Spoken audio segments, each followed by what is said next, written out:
2022 പുറത്തിറങ്ങിയ ചലച്ചിത്രം Lamborghini a man behind the ലെജൻഡിന്റെ കഥയാണ് സിനിമാ കഥയിലൂടെ ഇന്ന് നിങ്ങൾ കേൾക്കാനായി പോകുന്നത്. കഥ ആരംഭിക്കുന്നത് ഫെറൂച്ചോ ലംബോർഗിനിയെ പരിചയപ്പെടുത്തിക്കൊണ്ടാണ്. ലംബോർഗിനിയുടെ സ്ഥാപകനായ ഫെറൂച്ചോ ലംബോർഗിനി അദ്ദേഹം 2 ടോയ് കാറുകൾ വെച്ച് കളിച്ചുകൊണ്ടിരിക്കുന്നു. ഒന്നൊരു ഫെറാറി കാറും മറ്റൊരു ലംബോർഗിനി കാറുമായിരുന്നു. ആ സീൻ അവിടെ നിന്നും ഒരു റിയൽ റേസിലേക്ക് മാറുകയാണ്. ഫെറൂച്ചോ ലംബോർഗിനിയും ഫെരാരിയുടെ സ്ഥാപകൻ എൻസോ ഫെരാരിയും തമ്മിൽ റേസ് ചെയ്യാൻ പോകുന്നു. അതൊരു വാശിയുടെ കൂടെ റേസായിരുന്നു. പക്ഷേ അതിനൊക്കെ ഒരുപാട് കൊല്ലം മുമ്പാണ് ഈ കഥ ആരംഭിക്കുന്നത്. 2ാം ലോക മഹായുദ്ധം അവസാനിച്ച ശേഷം ഇറ്റലിയിലെ സെന്റോ നഗരം വേൾഡ് വാറിലെ സേവനത്തിനു ശേഷം 2 പട്ടാള സഹോദരങ്ങൾ നാട്ടിലേക്ക് തിരികെ എത്തി. ജോർജിയോയും ഫെറൂച്ചോ ലംബോർഗിനിയുമായിരുന്നു അത്. നാട്ടിലിറങ്ങിയപാടെ ഫെറൂച്ചോ തന്റെ ബാഗിൽ നിന്നും ഒരു റിംഗ് എടുത്തു. തന്റെ സഹോദരനടുക്കൽ തനിക്കായി കാത്തിരിക്കാൻ സാധ്യതയുള്ള തന്റെ പ്രിയതമ ക്ലോഡിയ മോണ്ടെയെ താൻ പ്രപ്പോസ് ചെയ്യാൻ പോവുകയാണ് എന്ന വിവരം ഷെയർ ചെയ്തു. ഇത്രയും കൊല്ലവും കാലവും ഒന്നും അവൾ കാത്തിരിക്കുന്നുണ്ടാകില്ല എന്ന് പറഞ്ഞ് ജോർജിയോ ഫെറൂച്ചോയെ ഒന്ന് ടീസ് ചെയ്തു. പക്ഷേ അവൾ തനിക്കായി കാത്തിരിക്കുന്നുണ്ടാകും എന്ന് ഫെറൂച്ചോക്ക് ഉറപ്പായിരുന്നു. വൈകാതെ ഫെറൂച്ചോ ചെന്ന് ക്ലോഡിയയെ കണ്ടു. താൻ കൊണ്ടുവന്ന റിംഗ് അവളെ കാണിച്ചു. ഫെറൂച്ചോയെ കണ്ട് റിംഗ് കണ്ടതും സന്തോഷവതിയായി അവൾ ഫെറൂച്ചോയെ കെട്ടിപ്പിടിച്ചു. വൈകാതെ ഫെറൂച്ചോ യാത്ര ചെയ്ത് ഗ്രാമത്തിലെ തന്റെ വീട്ടിലേക്കെത്തി. കൃഷിയിടത്തിൽ സഹോദരങ്ങളും അച്ഛനും ജോലിയിലായിരുന്നു. ഫെറൂച്ചോയെ കണ്ടപാടെ ബ്രദേഴ്സ് ഓടി വന്നവനെ കെട്ടിപ്പിടിച്ചു. അച്ഛൻ അന്റോണിയോ ലംബോർഗിനിയും അവന്റെ അടുക്കലേക്കെത്തി. അന്നത്തെ ഫാമിലി മീലിന്റെ സമയത്ത് ഫെറൂച്ചോയും അന്റോണിയോ ലംബോർഗിനിയും കൃഷിയിടത്തിൽ സംസാരിക്കുകയായിരുന്നു. അച്ഛൻ അവനോട് പാരമ്പര്യമായി പിന്തുടരുന്ന കൃഷിരീതി പിന്തുടരാനും ഫാർമറാവാനും പറഞ്ഞപ്പോൾ തനിക്കതിന് സാധിക്കില്ല എന്ന് ഫെറൂച്ചോ അച്ഛനോട് പറഞ്ഞു. നഗരത്തിലേക്ക് പോകുവാനാണ് താൻ ഉദ്ദേശിക്കുന്നതെന്നും കാർഷിക വൃത്തി എളുപ്പമാക്കുന്ന തരത്തിൽ ട്രാക്ടറുകൾ രൂപപ്പെടുത്തി വിൽപ്പന നടത്താൻ ഉദ്ദേശിക്കുന്നതായും ബിസിനസ്മാൻ ആകാൻ ഉദ്ദേശിക്കുന്നതായും ഫെറൂച്ചോ അച്ഛനോട് പറഞ്ഞു. ലംബോർഗിനി എന്ന കമ്പനി തുടങ്ങുമെന്നും തങ്ങളുടെ ലംബോർഗിനി എന്ന കുടുംബ പേര് എല്ലാ കാലവും നീണ്ടു നിൽക്കണമാണ് തന്റെ ആഗ്രഹം എന്നുമുള്ള പ്രത്യാശയും ഫെറൂച്ചോ പങ്കുവച്ചു. ആർമിയിൽ താൻ മെക്കാനിക് ആയിരുന്നതുകൊണ്ട് തന്നെ തനിക്ക് മികച്ച ട്രാക്ടറുകൾ ഉണ്ടാക്കാൻ സാധിക്കും എന്നും അച്ഛനോട് ഫെറൂച്ചോ കൂട്ടിച്ചേർത്തു. ആ ഘട്ടത്തിൽ തനിക്ക് റേസിംഗ് കാറുകൾ ഉണ്ടാക്കുന്നതിനും താല്പര്യമുണ്ടെന്നും ഫെരാരിയുമായി കോമ്പറ്റ് ചെയ്ത് വിജയിക്കണം എന്നുള്ള ആഗ്രഹവും അവൻ പങ്കുവച്ചു. പക്ഷേ ഫെറൂച്ചോയുടെ വലിയ പദ്ധതികൾ നടപ്പിലാകുമോ എന്നവന്റെ അച്ഛന് സംശയമുണ്ടായിരുന്നു. വൈകാതെ ന്യൂ ഇയർ വരികയായിരുന്നു. ഫെറൂച്ചോയും ക്ലോഡിയയും ജോർജിയോയും ചേർന്ന് ന്യൂ ഇയർ പാർട്ടി അറ്റൻഡ് ചെയ്യുവാൻ പോയി. ഫെറൂച്ചോ വന്ന് ക്ലോഡിയയോട് തന്റെ പ്രപ്പോസൽ പൂർണ്ണമായും നടത്തി. ക്ലോഡിയ ആ പ്രപ്പോസൽ സ്വീകരിച്ചു. ഇതേസമയം ജോർജിയോ ആകട്ടെ പെൺകുട്ടികളുമായി സംസാരിക്കുവാനും ഡേറ്റ് കണ്ടെത്തുവാനും ഒരുപാട് സ്ട്രഗിൾ ചെയ്യുകയായിരുന്നു. ഫെറൂച്ചോയും ക്ലോഡിയയും അവനെ ടീസ് ചെയ്യാൻ എത്തിയെങ്കിലും ഒടുവിൽ അവരൊന്നിച്ച് ന്യൂ ഇയർ പാർട്ടി ആഘോഷിച്ചു. 6 മാസത്തിനു ശേഷം ടെറാഡെ മോട്ടോർ റേസ് വരികയായിരുന്നു. തന്റെ കാറുകളുമായി എൻസോ ഫെരാരിയും അവിടെ ഉണ്ടായിരുന്നു. മത്സരിക്കാനെത്തിയിരുന്ന ഫെറൂച്ചോ അസൂയയോടെ എൻസോ ഫെരാരിയെ നോക്കിക്കണ്ടു. വൈകാതെ റേസ് ആരംഭിച്ചു. ജോർജിയോയും ഫെറൂച്ചോയും റേസിൽ പങ്കെടുത്തിരുന്നു. റേസ് വിജയിച്ച് സമ്മാനത്തുക ലഭിച്ചാൽ അതുകൊണ്ട് ട്രാക്ടർ കമ്പനി ആരംഭിക്കാനായിരുന്നു ഫെറൂച്ചോ പദ്ധതിയിട്ടിരുന്നത്. പക്ഷേ റേസ് അത്ര എളുപ്പമായിരുന്നില്ല. വളരെ വേഗത്തിൽ കാർ ഓടിക്കാൻ ജോർജിയോട് ഫെറൂച്ചോ ആവശ്യപ്പെട്ടെങ്കിലും ജീവൻ പണയം വെച്ച് ഓടിക്കാൻ ജോർജിയോ തയ്യാറായില്ല. അതോടെ ഫെറൂച്ചോ സ്റ്റീറിംഗും മറ്റും കടന്നുപിടിച്ച് കാർ വേഗത കൂട്ടാനും മറ്റും ശ്രമിച്ചു. അതോടെ അവരുടെ കാർ അപകടത്തിൽ പെടുകയായിരുന്നു ചെയ്തത്. ആ റേസിൽ അവർ പരാജയപ്പെട്ടു. നിർഭാഗ്യകരമായ അവരുടെ ആ റേസ് പരാജയത്തിന് ശേഷം അടുത്ത ദിവസം ക്ലെലിയ ജോർജിയോയും ഫെറൂച്ചോയെയും ബ്രേക്ക്ഫാസ്റ്റിനായി ക്ഷണിച്ചു. ഫെറൂച്ചോ ആകെ ഡിസപ്പോയിന്റഡ് ആയിരുന്നു. താനൊരു നല്ല മെക്കാനിക് ആണെന്ന് തോന്നുന്നില്ല എന്ന തരത്തിൽ ഭീതി ക്ലെലിയയുമായി ഫെറൂച്ചോ പങ്കുവച്ചു. അവനിൽ പൂർണ്ണമായി വിശ്വസിക്കാനും ക്ലെലിയ ഫെറൂച്ചോ ലംബോർഗിനിയെ ഉപദേശിച്ചു. കൂട്ടത്തിൽ താൻ പ്രഗ്നന്റ് ആണെന്ന വാർത്തയും ഫെറൂച്ചോയെ അറിയിച്ചു. അത് ഫെറൂച്ചോയുടെ ആത്മവിശ്വാസം വർദ്ധിപ്പിക്കുവാനും തന്റെ സ്വപ്നം നേടിയെടുക്കണം എന്ന വാശിയിലേക്ക് കൊണ്ടെത്തിക്കാനും വലിയ മോട്ടിവേഷൻ പകരുകയായിരുന്നു. തന്റെ ട്രക്ക് ബിസിനസ് ആരംഭിക്കുവാൻ ബാങ്കിൽ നിന്നും ലോൺ എടുക്കുവാനായി ഫെറൂച്ചോ ശ്രമിക്കാൻ തുടങ്ങി. പക്ഷേ ഫെറൂച്ചോക്ക് എന്തുകൊണ്ടോ അതിന് പൂർണ്ണമായി സാധിക്കുന്നുണ്ടായിരുന്നില്ല.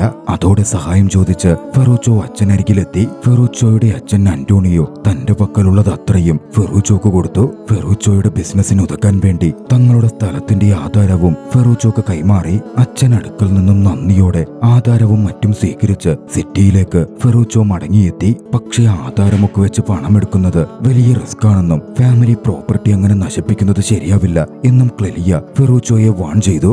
ആധാരമൊക്കെ അച്ഛനടുക്കൽ തന്നെ തിരികെ ഏൽപ്പിക്കുവാനും ക്ലെലിയ പറഞ്ഞു. അച്ഛനതൊന്നും തിരികെ വാങ്ങില്ല എന്ന് ക്ലെലിയക്കടുത്ത് ഫെറൂച്ചോ പറഞ്ഞതും അങ്ങനാണെങ്കിൽ അതും അതിൽ നിന്ന് കിട്ടുന്ന പണം മുഴുവനും അച്ഛന്റെ പേരിൽ തന്നെ ഡെപ്പോസിറ്റ് ചെയ്യുവാൻ ക്ലെലിയ ആവശ്യപ്പെട്ടു. ഫെറൂച്ചോ അടുത്ത ദിവസം ബാങ്കിലെത്തി മാനേജറുമായി സംസാരിച്ചു. പക്ഷേ അവൻ ആ പണം ഡെപ്പോസിറ്റ് ചെയ്തത് തന്റെ പേരിൽ തന്നെയായിരുന്നു. ധൈര്യത്തോടെ ഫെറൂച്ചോ തന്റെ ട്രാക്ടർ കമ്പനി ആരംഭിച്ച് വർക്ക് ചെയ്യാൻ തുടങ്ങി. ഇപ്പോഴുള്ള ട്രാക്ടർ മോഡൽ റീഡിസൈൻ ചെയ്ത് ഹൈബ്രിഡ് ഫ്യൂവൽ സിസ്റ്റം ഉണ്ടാക്കാനായിരുന്നു ഫെറൂച്ചോയുടെയും ടീമിന്റെയും ആദ്യ പദ്ധതി. എക്കണോമിക്കലി വയബിൾ ആയിട്ടുള്ള നല്ലൊരു എഞ്ചിൻ നിർമ്മിച്ചെടുക്കുക എന്നതായിരുന്നു ആദ്യ ലക്ഷ്യം. അതിനുവേണ്ടി അവർ നല്ല രീതിയിൽ കഷ്ടപ്പെടാൻ തുടങ്ങി. ഒരു ദിവസം ക്ലെലിയെ കാണുവാൻ ഫെറൂച്ചോ ചെന്നു. പൂർണ്ണ ഗർഭിണിയായി ക്ലെലിയ മാറിയിരുന്നു. വൈകി വീട്ടിലേക്ക് വരരുതെന്നും താൻ പൂർണ്ണ ഗർഭിണിയാണ്, എപ്പോ വേണമെങ്കിലും ഹോസ്പിറ്റൽ പോകേണ്ട വരാം എന്ന് ക്ലെലിയ ഫെറൂച്ചോയെ അറിയിച്ചു. ഫെറൂച്ചോയും അത് വാഗ്ദാനം ചെയ്തു. എന്നിരുന്നാലും ട്രാക്ടറിന്റെ പണിയിൽ മുഴങ്ങിയാൽ ഫെറൂച്ചോയുടെ ശ്രദ്ധ മുഴുവൻ അതിലേക്ക് മാറുമായിരുന്നു. ഇതേ സമയം ഫെറൂച്ചോയുടെ കൂട്ടുകാരനും ബ്രദറുമായ ജോർജിയോ ആകട്ടെ ഒരു പെൺകുട്ടിയുമായി അടുപ്പം സ്ഥാപിക്കുവാൻ ഒരുപാട് കഷ്ടപ്പെടുകയായിരുന്നു. ആ പെൺകുട്ടി അവരിരുവരെയും കാര്യമായി നോക്കുകയും ചെയ്യും. ജോർജിയോ ആ പെൺകുട്ടിയുടെ മേൽ താല്പര്യമുണ്ടെങ്കിലും ആ പെൺകുട്ടി കൂടുതലായി നോക്കിയിരുന്നത് ഫെറൂച്ചോയെയായിരുന്നു. അടുത്ത ദിവസം അവരുടെ ആദ്യ ട്രക്ക് മോഡലിൽ അവരുടെ പേര് പതിപ്പിക്കുവാൻ ലംബോർഗിനി എന്ന സൈൻ അവൻ ഉണ്ടാക്കിയെടുത്തു. ജോലി തിരക്കുകൊണ്ട് അന്ന് വൈകിയായിരുന്നു ഫെറൂച്ചോക്ക് വീട്ടിലേക്ക് പോവാൻ കഴിഞ്ഞത്. വീട്ടിലെത്തിയപ്പോൾ നിലത്ത് ചോര പടർന്ന് കിടക്കുന്നതായിരുന്നു ഫെറൂച്ചോ കണ്ട കാഴ്ച. ഭാര്യയെ ആശുപത്രിയിലേക്ക് മാറ്റിയിരിക്കുന്നു എന്ന് വിവരമറിഞ്ഞ് ഫെറൂച്ചോ അവിടെ നിന്നോടി. പ്രസവ സമയത്ത് ക്ലെലിയയ്ക്ക് കോംപ്ലിക്കേഷൻ സംഭവിച്ചിരുന്നു. ക്ലെലിയ മരിച്ചെന്നും കുട്ടി ജീവിച്ചിരിപ്പുണ്ട് എന്ന വാർത്തയുമായിരുന്നു ഫെറൂച്ചോയുടെ ചെവിയിൽ വന്നു പതിച്ചത്. ക്ലെലിയയുടെ മരണം ഫെറൂച്ചോയെ തകർത്തു കളഞ്ഞിരുന്നു. ക്ലെലിയയുടെ മൃതദേഹത്തിൽ തലചായ്ച്ച് ഫെറൂച്ചോ ദുഃഖത്തോടെ പൊട്ടിക്കരഞ്ഞു. അന്ന് ദേഷ്യത്തോടെ വർക്ക്ഷോപ്പിലെത്തി എല്ലാം അയാൾ അടിച്ചു തകർക്കാൻ തുടങ്ങി. ട്രാക്ടറും അടിച്ചു തകർക്കാൻ പോയെങ്കിലും അതിന് മനസ്സ് വന്നില്ല. അയാൾ പിൻവാങ്ങി. വൈകാതെ ക്ലെലിയയുടെ ഫ്യൂണറൽ ചടങ്ങുകൾ നടന്നു. കുട്ടിയെ അച്ഛനെ ഏൽപ്പിച്ച് വാശിയോടെ അയാൾ തിരികെ ബാങ്കിലേക്ക് ചെന്നു. ബാങ്ക് മാനേജർക്ക് മുമ്പിൽ തങ്ങളുടെ പുതിയ ട്രാക്ടറിന്റെ ഡിസൈൻ കാണിച്ച് ബാങ്ക് തങ്ങളുടെ കമ്പനിയിൽ ഇൻവെസ്റ്റ് ചെയ്യാൻ ഉദ്ദേശിക്കുന്നു എന്ന തരത്തിലൊരു പ്രപ്പോസൽ വെച്ചു. സാധാരണത്തിലും വലിപ്പം കുറഞ്ഞ ഇരട്ടി പവർഫുള്ളായ എക്കണോമിക്കലി വയബിളായ ഒരു ട്രാക്ടർ മാർക്കറ്റ് തൂത്തുവാരാൻ പ്രാപ്തിയുള്ളത്.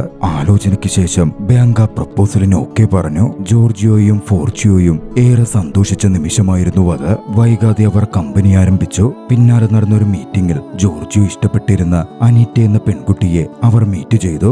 ജോർജിയോട് അനീറ്റയോട് സംസാരിക്കുവാൻ ഫെറൂച്ചിയോ ആവശ്യപ്പെട്ടെങ്കിലും അനീറ്റ പ്രിഫർ ചെയ്തത് ഫെറൂച്ചിയോയായിരുന്നു. തനിക്ക് ഫെറൂച്ചിയോയാണ് ഇഷ്ടമെന്നും അവന്റെ കൂടെ ജീവിക്കാൻ ആഗ്രഹമുണ്ട് എന്നും അനീറ്റ പറഞ്ഞു. കൊച്ചു കുട്ടിയുള്ള കുട്ടിയെ നോക്കാൻ അമ്മയെ ആവശ്യമായിരുന്ന ഫെറൂച്ചിയോക്ക് അനീറ്റയുടെ പ്രപ്പോസൽ അങ്ങനെ തള്ളിക്കളയാൻ സാധിക്കുമായിരുന്നില്ല. ഫെറൂച്ചിയോ ആ പ്രപ്പോസൽ സ്വീകരിച്ചു. ജോർജിയോയും ഫോർച്ചിയോയും തമ്മിലുള്ള ബന്ധത്തിൽ അതൊരു വിള്ളലുണ്ടാക്കി. ഫോർച്ചിയോ തന്റെ ഭാഗം ന്യായീകരിച്ച് കുട്ടിയുടെ കാര്യമടക്കം പറഞ്ഞ് ജോർജിയോയെ മനസ്സിലാക്കാൻ ശ്രമിച്ചെങ്കിലും അതാ പ്രശ്നം മാളി കത്തിക്കുകയായിരുന്നു ചെയ്തത്.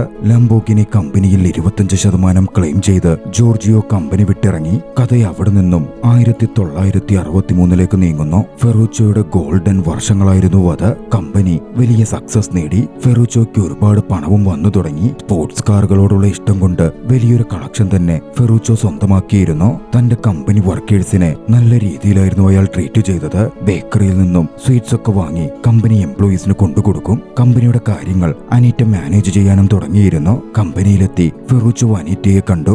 അപ്പോഴായിരുന്നു തന്റെ മകൻ സ്കൂളിൽ നല്ല രീതിയിലല്ല പോകുന്നത്, ഗ്രേഡൊക്കെ മോശമാണ്, ടീച്ചർ വിളിച്ചിരുന്നു എന്ന കാര്യം ഫെറൂച്ചോ അറിയുന്നത്. മകനൊപ്പം കൂടുതൽ സമയം ചെലവഴിക്കണം എന്നനീറ്റ ഫെറൂച്ചോയോട് ആവശ്യപ്പെട്ടു. താൻ അവന് എല്ലാം കൊടുത്തല്ലോ എന്നായിരുന്നു ഫെറൂച്ചോയുടെ മറുപടി. ശരിയാണ്, നിങ്ങൾ കാറും പണവും ആസ്തിയും ഒക്കെ കൊടുക്കുന്നുണ്ട്, പക്ഷെ നിങ്ങളുടെ സമയമോ എന്നനീറ്റ തിരികെ ചോദിച്ചു. ഫെറൂച്ചോ അന്ന് മകനെ കാണാൻ പോയി. മകനെ കൂട്ടിക്കൊണ്ടുപോയി അവനായി പുതുതായി വാങ്ങിയ ബോട്ട് ഗിഫ്റ്റ് ചെയ്തു. അവൻ വലിയ തോതിൽ മാർക്ക് നേടിയാൽ, ഗ്രേഡ് ഇംപ്രൂവ് ചെയ്താൽ അവനൊരു ഫെറാറി തന്നെ ഫെറൂച്ചോ ഓഫർ ചെയ്തു. ഇരുവരും മനസ്സു തുറന്ന് സംസാരിക്കുമ്പോൾ മകൻ ഫെറൂച്ചോയോട് താൻ അമ്മയെ ഒരുപാട് മിസ് ചെയ്യുന്നുണ്ടെന്നും എന്ന് പറഞ്ഞു. നിന്റെ അമ്മയായിരുന്നു എനിക്കറിയാവുന്നതിൽ ഏറ്റവും സ്മാർട്ടസ്റ്റും ദയാലുവുമായിരുന്ന വ്യക്തി. അവൾക്ക് ശരിയും തെറ്റും തിരഞ്ഞെടുക്കുവാൻ വല്ലാത്തൊരു സ്കില്ലാണ് ഉണ്ടായിരുന്നത് എന്ന് ഫെറൂച്ചോ ആ സമയം തിടുക്കത്തോടെയും അഭിമാനത്തോടെയും കൂട്ടിച്ചേർത്തു. അടുത്ത ദിവസം ലംബോർഗിനി കമ്പനിയിലേക്ക് ഒരാൾ കടന്നു വന്നു. ബോബ് വാലസ് എന്നു പേരുള്ള ഓസ്ട്രേലിയൻ റേസിംഗ് ഡ്രൈവറായിരുന്നു അത്. ലംബോർഗിനി കമ്പനിയിൽ ജോലി അന്വേഷിച്ചെത്തിയതായിരുന്നു അയാൾ. എല്ലാ റേസ് കാറുകളോടും താല്പര്യമുള്ള ഫെറൂച്ചോ ഫെരാരി അടക്കം ഓടിച്ചെങ്കിലും ഫെരാരിക്ക് ക്ലച്ച് പ്രോബ്ലം ഉള്ളതായി ഫെറൂച്ചോക്ക് തോന്നിയിരുന്നു. അതുകൊണ്ട് തന്നെ ട്രാക്ടർ ക്ലച്ചുകൾ വെച്ച് അതിനൊരു സൊല്യൂഷൻ സൃഷ്ടിക്കുവാനും ഫെറൂച്ചോ ആലോചിച്ചിരുന്നു. വാലസുമായും ഫെറൂച്ചോ അത് ഡിസ്കസ് ചെയ്തു. പിന്നാലെ വാലസിനൊപ്പം ഫെരാരിയെ കാണുവാൻ ഫെറൂച്ചോ പുറപ്പെട്ടു. എൻസോ ഫെരാരിയെ മീറ്റ് ചെയ്ത് വളരെ ഫോർമലായി ഫെറൂച്ചോ സംസാരിച്ചു തുടങ്ങി. താങ്കളാണ് ലോകത്തിൽ ഏറ്റവും നല്ല കാറുണ്ടാക്കുന്ന വ്യക്തിയെന്നും ഓരോ ദിവസവും ഉപയോഗിക്കാൻ എന്നവണ്ണം തന്റെ പക്കൽ 7 ഫെരാരി കാറുകൾ ഉണ്ടെന്നും ഏറ്റവും പുതിയ മോഡലുകൾ അടക്കം തന്റെ പക്കൽ ഉണ്ടെന്നും, പക്ഷേ എല്ലാത്തിനും ഒരു പ്രോബ്ലം താൻ ഫേസ് ചെയ്യുന്നു, അത് ക്ലച്ച് പ്രോബ്ലമാണ് എന്ന് ഫെറൂച്ചോ ലംബോർഗിനി എൻസോ ഫെരാരിയോട് പങ്കുവെച്ചു.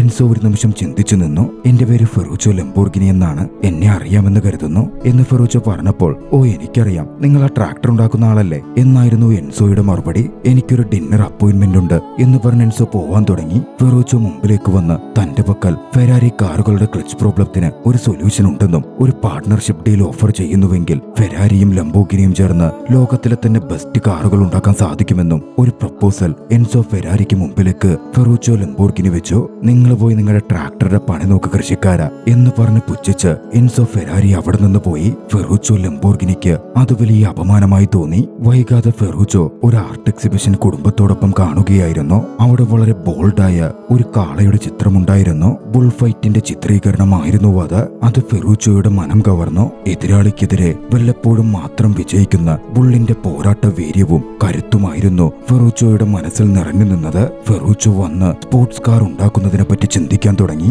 ആ ബുള്ളിനെ പോലെ പവർഫുള്ളായ, ഏറെ സ്ട്രെങ്ത് ഉള്ള, ശാശ്വതമായി നിലനിൽക്കുന്ന ഒരു കാർ. ആദ്യഘട്ടത്തിൽ കാറിന്റെ ഡിസ്കഷന് വേണ്ടി ഫെരാരിയിൽ നിന്നുമൊക്കെ റിട്ടയർഡ് ചെയ്ത ഉദ്യോഗസ്ഥരെ ഫെറൂച്ചോ ഹയർ ചെയ്തു. അവർക്ക് മുമ്പിലേക്ക് ഡിസ്കഷന് വേണ്ടി തന്റെ പുതിയ കാർ ഡിസൈൻ വെച്ചു. പക്ഷേ ഇങ്ങനൊന്നുണ്ടാക്കൽ ഇമ്പോസിബിൾ ആണ് എന്നായിരുന്നു അവർ അത്രയും പറഞ്ഞത്. പക്ഷേ അടിപതരാത്ത ഫെറൂച്ചോ ലംബോർഗിനി ആകട്ടെ അടുത്ത 6 മാസത്തെ ഡെഡ് ലൈൻ തങ്ങളുടെ ആദ്യത്തെ കാറായ ലംബോർഗിനി GT 350 കിട്ടു. ജനീവയിൽ വെച്ച് അത് പുറത്തിറക്കും എന്ന് പ്രഖ്യാപിക്കുകയും ചെയ്തു. ഫെരാരിയുടെ കാർ പ്രസന്റേഷൻ പ്രതീക്ഷിച്ചു നിൽക്കുന്ന ക്രൗഡിനെ ഞെട്ടിക്കുന്ന ഒന്നായിരിക്കണം തങ്ങളുടേത് എന്ന് ഫെറൂച്ചോയ്ക്ക് നിർബന്ധമുണ്ടായിരുന്നു. വിജയിക്കുക എന്നതിനേക്കാൾ ഉപരിയായി ലോകം ഇന്നേ വരെ കണ്ടതിൽ വെച്ച് ഏറ്റവും മികച്ച കാർ പുറത്തിറക്കുക എന്നതായിരുന്നു ഫെറൂച്ചോ ലംബോർഗിനിയുടെ ലക്ഷ്യം. ഫെറൂച്ചിയോ ലക്ഷറി കാറുകളിലേക്ക് തിരിയുന്നു എന്നറിഞ്ഞതിന് പിന്നാലെ അനീറ്റയും ഫെറൂച്ചിയോയും തമ്മിൽ വലിയ സംസാരമുണ്ടായി. ട്രാക്ടറുകൾക്ക് എപ്പോഴും മാർക്കറ്റ് ഉണ്ടെന്നും ലക്ഷറി കാറുകൾക്ക് അതുപോലെ മാർക്കറ്റ് ലഭിക്കില്ലെന്നും അനീറ്റ വാദിച്ചു. മാത്രമല്ല ഫെറൂച്ചിയോ അതിനെപ്പറ്റി ബോർഡ് മെമ്പേഴ്സും ഡയറക്ടർ ബോർഡുമായി ഒന്നും ഡിസ്കസ് ചെയ്യാത്തതും അനീറ്റയെ വല്ലാതെ ദേഷ്യം പിടിപ്പിച്ചിരുന്നു. ഫെറൂച്ചിയോ ദ ലംബോർഗിനി എന്ന ബ്രാൻഡ് വളർത്താൻ മാത്രമാണ് നോക്കുന്നതെന്നും മറ്റൊന്നിലും ശ്രദ്ധ കേന്ദ്രീകരിക്കുന്നില്ല, കുടുംബകാര്യത്തിലും സ്വന്തം മകന്റെ കാര്യം പോലും ശ്രദ്ധിക്കുന്നില്ല എന്നും അനീറ്റ കുറ്റപ്പെടുത്തി. ഓയിൽ പ്രൈസ് വളരെയധികം വർദ്ധിക്കുകയാണെന്നും ജനങ്ങളും വർക്കേഴ്സും അതുകൊണ്ട് തന്നെ ഫാക്ടറി ഓണേഴ്സിനെതിരെയും മറ്റും സ്ട്രൈക്ക് ചെയ്യാനടക്കം സാധ്യതയുണ്ടെന്നും അത് മുൻകൂട്ടി കാണണമെന്നും അനീറ്റ വാൺ ചെയ്തു. പക്ഷേ ഫെറൂച്ചിയോ ദേഷ്യപ്പെട്ടതൊക്കെ തള്ളിക്കളയുകയായിരുന്നു ചെയ്തത്. തനിക്ക് തന്റെ പാത്തു നോക്കി തനിക്കിഷ്ടമുള്ള രീതിയിൽ കാര്യങ്ങൾ ചെയ്ത് മുന്നോട്ട് പോകണം എന്ന് ഫെറൂച്ചിയോ വാദിച്ചു. മറ്റുള്ള എല്ലാവർക്കും തന്നെ ഒരുപാട് ഇഷ്ടമാണെന്നും അനീറ്റ മാത്രമാണ് തന്നെ കുറ്റപ്പെടുത്തുന്നതെന്നും അയാൾ സംസാരിക്കുന്ന കൂട്ടത്തിൽ പറഞ്ഞു.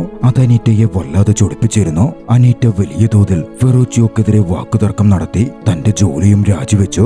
എന്തു തന്നെയാണെങ്കിലും ഫെറൂച്ചിയോ തന്റെ തീരുമാനവുമായി മുമ്പോട്ട് പോയി. ലോകത്തിലെ ആദ്യത്തെ ലംബോർഗിനി ഓട്ടോമൊബൈൽ ഫാക്ടറി അങ്ങനെ ആരംഭിച്ചു. താൻ ആഗ്രഹിക്കുന്ന പോലെ ഡിസൈനും വണ്ടിയുടെ മറ്റു കാര്യങ്ങളും വേണം എന്ന് ഫെറൂച്ചിയോ വാശി പിടിച്ചു. അത്തരത്തിൽ ക്രിയേറ്റ് ചെയ്യുവാൻ എല്ലാവർക്കും നിർദ്ദേശവും കൊടുത്തു. ഒടുവിൽ വേണ്ടിയിരുന്നത് ലോഗോ ആയിരുന്നു.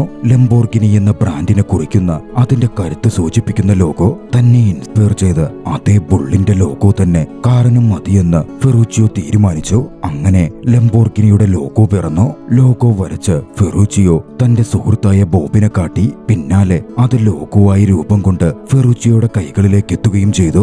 വൈകാതെ ലോകത്തിനു മുമ്പിലേക്ക് ലംബോർഗിനി തങ്ങളുടെ ആദ്യ കാർ ഇറക്കുന്നു എന്ന വാർത്തയും വന്നെത്തി. ഒടുവിൽ അനിവാര്യമായ അവസാനഘട്ട മാറ്റങ്ങൾക്കും ശേഷം ആദ്യത്തെ ലംബോർഗിനി കാർ ലംബോർഗിനി GT 350 ജന്മം കൊണ്ടു. അന്ന് ഈവനിങ്ങിൽ ഒരു പാർട്ടി ഉണ്ടായിരുന്നു. ഫെറൂച്ചിയോ നാപ്കിനിൽ ഒരു കാറിന്റെ ഡ്രോയിങ് ഒക്കെ വരച്ചിരിക്കുമ്പോൾ ഒരു ലേഡി അതെന്തെന്ന് ചോദിച്ച് ഫെറൂച്ചിയോയുടെ അടുത്തെത്തി. ഫെറൂച്ചിയോ അവരുമായി സംസാരിച്ചിരുന്നു. അങ്ങോട്ടേക്ക് എത്തിച്ചേർന്നിരുന്ന അനീറ്റ അതൊക്കെ കണ്ട് ഫെറൂച്ചിയോ ലേഡിയോട് ഫ്ലേർട്ട് ചെയ്യുകയാണ് എന്നായിരുന്നു കരുതിയത്. പൊതുവെ അവർക്കിടയിൽ ചില പ്രശ്നങ്ങൾ കത്തുന്നുണ്ടായിരുന്നു. അതുകൂടി ആയതോടെ അത് ആളിക്കത്തി. താൻ തന്റെ ഡ്രോയിങ്സ് ആ ലേഡിയെ കാണിക്കുകയായിരുന്നു എന്ന് ഫെറൂച്ചിയോ പറയാൻ ശ്രമിച്ചെങ്കിലും അനീറ്റ അതൊന്നും ചെവികൊണ്ടില്ല. ദേഷ്യത്തിൽ മകനെയും കൂട്ടി അവിടെ നിന്ന് പോയി. എന്നിരുന്നാലും കമ്പനി കാര്യത്തിൽ ഫെറൂച്ചിയോയെ അതൊന്നും തളർത്തിയില്ല. അടുത്ത ദിവസം GT350യുടെ ടെസ്റ്റിന് ബോബും ഫെറൂച്ചിയോയും ഗ്രൗണ്ടിലേക്ക് പോയി. അവർ പ്രതീക്ഷിച്ചതിലും മികച്ച രീതിയിലായിരുന്നു GT350യുടെ പെർഫോമൻസ്. ആ ഒരു നിമിഷത്തിൽ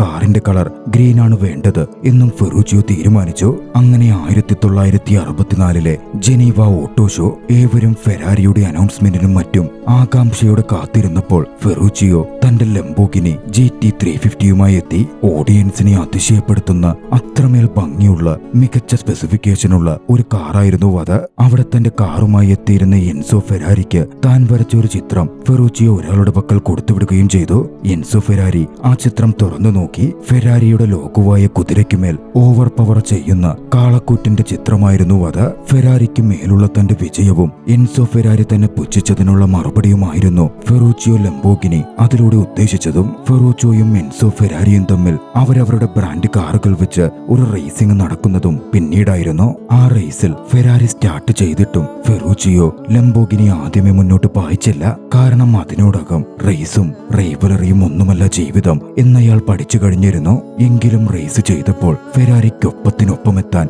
ലംബോർഗിനിക്ക് കഴിഞ്ഞു. തന്നെ പുച്ഛിച്ചവർക്ക് മുമ്പിൽ പ്രൂവ് ചെയ്യാനും ഫെറൂച്ചിയോക്ക് സാധിച്ചിരുന്നു. പിന്നീടായിരുന്നു ഗവൺമെന്റ് നിയമങ്ങളും മറ്റും കാരണം വർക്കേഴ്സിനിടയിൽ വലിയ സ്ട്രൈക്കും മറ്റും ആരംഭിക്കുന്നത്. തനിക്കെതിരെ ഒരിക്കലും തിരിയില്ല എന്ന് ഫെറൂച്ചിയോ പ്രതീക്ഷിച്ചിരുന്ന വർക്കേഴ്സ് ലക്ഷറി കാറുകളുടെ നിർമ്മാണത്തോടെയും മറ്റും ഫെറൂച്ചിയോക്കെതിരെ തിരിഞ്ഞു. ഒടുവിൽ തന്റെ ജീവിതവുമായി മുന്നോട്ടു പോയ ഫെറൂച്ചിയോ കമ്പനി വിൽക്കുവാൻ തീരുമാനിച്ചു. വർഷങ്ങൾ പിന്നിട്ടു. തന്റെ മകനുമായി ഒരു ഡിന്നർ കഴിക്കുന്ന സമയത്ത് ഫെറൂച്ചിയോ കമ്പനി വിറ്റതിലുള്ള വിഹിതവും ലാഭവിഹിതവും മക്കൾക്കിടയിലും സഹോദരങ്ങൾക്കിടയിലും എങ്ങനെയാണ് വീതിക്കപ്പെടുക എന്ന് മകനോട് പറഞ്ഞു. തനിക്ക് കിട്ടിയ നേട്ടങ്ങളെ പറ്റിയും ഫെറൂച്ചിയോ മകനോട് വാചാലനായി. മകൻ ആ സമയം തിരികെ ഒരു ചോദ്യം ചോദിച്ചു. അച്ഛന് വേണ്ടതെല്ലാം അച്ഛൻ ആഗ്രഹിച്ച പോലെ താങ്കൾ നേടിയെടുത്തു. പക്ഷേ അതൊക്കെ വർത്താണെന്ന് തോന്നുന്നുണ്ടോ പപ്പ എന്നായിരുന്നു അത്. ഫെറൂച്ചിയോയെ ചിന്തിപ്പിക്കാൻ നിശബ്ദനാക്കാൻ ആ വാക്കുകൾ ധാരാളമായിരുന്നു. അവിടെ നിന്നായിരുന്നു അദ്ദേഹത്തിന്റെ മാറ്റവും ഉണ്ടായത്. ഫെറൂച്ചിയോയുടെ ഏറ്റവും വലിയ ആഗ്രഹമായിരുന്ന കാർ ഫെറൂച്ചിയോ തന്നെ ഡിസൈൻ ചെയ്തു. ആ കാറിന്റെ വർക്കും പൂർത്തിയാക്കി.